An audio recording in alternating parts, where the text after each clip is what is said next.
here's the kayak. So I'm just going to show you in the fish hatch here. Oops. So I've had to make this thing here because the original one was far too small. So this is actually quite tight fit in here. I've slightly got it wrong, and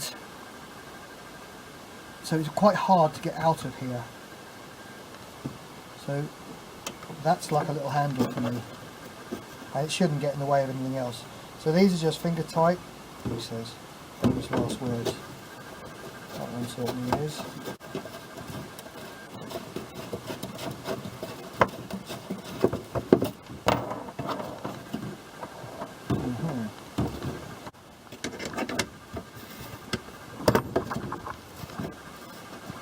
This will become finger tight and won't need an 8mm spanner.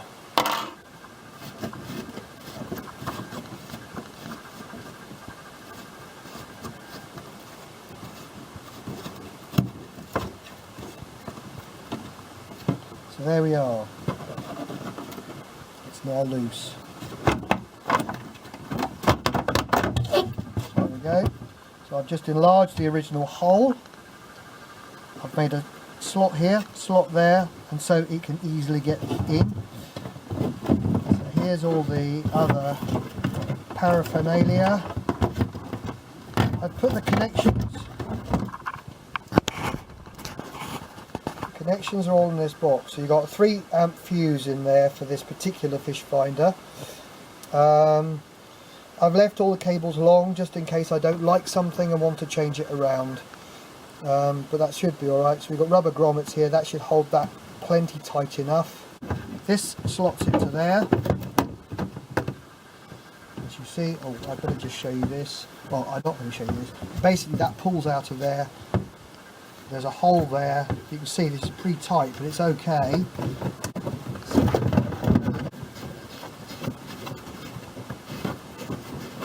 Yeah, that's getting easier. I hope it doesn't get so easy it just falls out. That's actually what happened previously with the old box. Anyway, right, so the other thing I wanted to show you was the cable routing. So it's fixed here. There does have some give in it, but not too much. As you can see, it comes through there, comes around here. What I have just done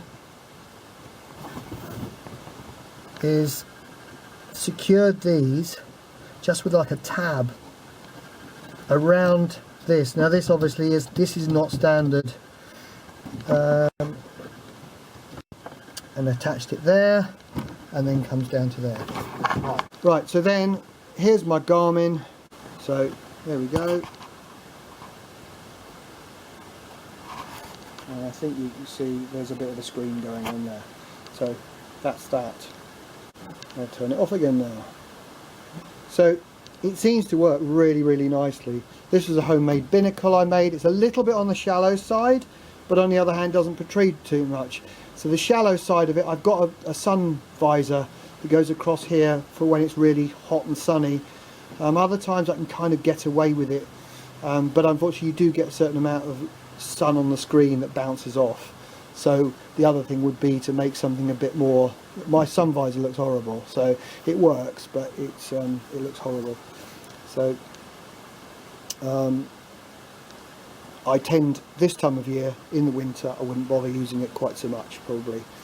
Okay, I hope that has highlighted what I was trying to say.